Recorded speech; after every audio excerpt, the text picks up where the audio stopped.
नमस्कार, आप देख रहे फाइनेंशियल टॉक और मैं हूं आपके साथ सोनी ओझा। चलिए नजर डालते हैं आज की बड़ी खबरों पर।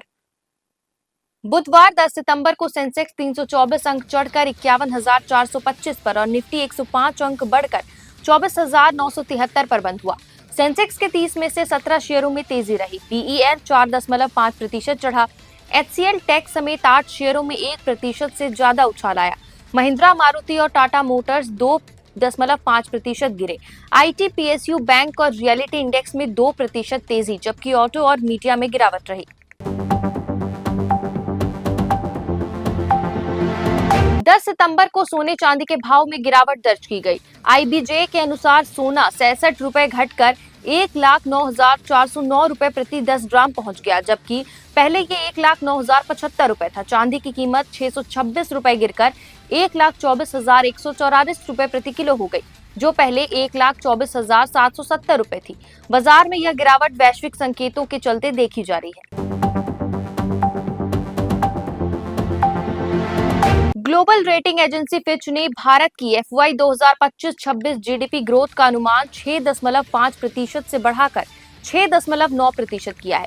यह बढ़ोतरी घरेलू मांग और निवेश की मजबूती के कारण हुई है। रिपोर्ट्स में कहा गया कि भारत ने वैश्विक चुनौतियों का सामना किया है। औद्योगिक और सेवा क्षेत्र में सुधार की उम्मीद है। अमेरिकी टैरिफ का मामूली असर होगा, क्योंकि भारत की जीडीपी में अमेरिकी निर्यात का हिस्सा सिर्फ 2% है। अर्बन कंपनी लिमिटेड का आईपीओ 10 सितंबर को खुलते ही 2 घंटे में पूरा सब्सक्राइब हो गया। रिटेल निवेशक 12 सितंबर तक कम से कम 14,935 की बोली लगा सकते हैं। कंपनी इस ऑफर से 19,000 करोड़ जुटाना चाहती है। इसके शेयर 17 सितंबर को एनएससी और बीएसई पर लिस्ट होंगे। यह IPO online home service sector में निवेश का अच्छा मौका माना जा रहा है।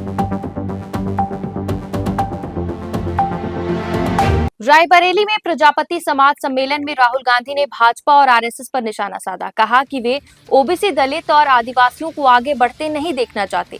जातीय जनगणना पर पीएम मोदी की चुप्पी पर भी सवाल उठाया। दिल्ली से रायबरेली जाते वक्त उनके काफिले को विरोध का सामना करना पड़ा। मंत्री दिनेश प्रताप सिंह धरने पर बैठे और राहुल वापस जाओ के नारे लगे, जिसके कारण काफिला रोकना पड़ा। दिल्ली में मुख्य चुनाव आयुक्त ज्ञानेश कुमार की अध्यक्षता में एसआईआर यानी वोटर लिस्ट वेरिफिकेशन को लेकर बैठक जारी है। बिहार के बाद अब ये प्रक्रिया पूरे देश में लागू होगी, खासकर उन राज्यों में जहां 2026 में चुनाव है। इसका उद्देश्य अवैध प्रवासियों की पहचान करना है।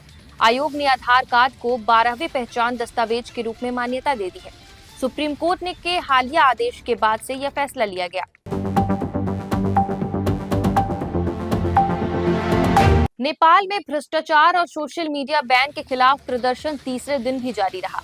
सेना ने मंगलवार रात से नियंत्रण संभाल लिया, लेकिन हिंसा थमी नहीं। सुप्रीम कोर्ट में आगजनी से 25,000 केस फाइलें जल गई। प्रचंड की बेटी के घर से एक शव मिला। अब तक 24 लोगों की मौत और 400 से अधिक लोग घायल हो चुके हैं। सेना ने आज 27 प्रदर्शनकारियों को भी गिरफ्तार किया है। फ्रांस में बजट कटौती और राष्ट्रपति मैक्रो के इस्तीफे की मांग को लेकर 1 लाख से ज्यादा लोग सड़क पर उतर आए। ब्लॉक एवरीथिंग नामक प्रदर्शन में रेन शहर में बस जलाई गई और बिजली लाइन क्षतिग्रस्त होने से ट्रेन सेवाएं रुकी। गृह मंत्री ने इसे विरोध की कोशिश बताया। सरकार ने 80,000 पुलिसकर्मी तैनात किए हैं और अब तक 200 से ज्यादा प्रदर्शनकारियों को गिरफ्तार कर लिया गया है। ऐसे ही ताजा अपडेट्स के लिए हमारे YouTube चैनल को लाइक और सब्सक्राइब करना ना भूलें। इसके साथ ही हमारे Facebook और Instagram पेज को फॉलो करें।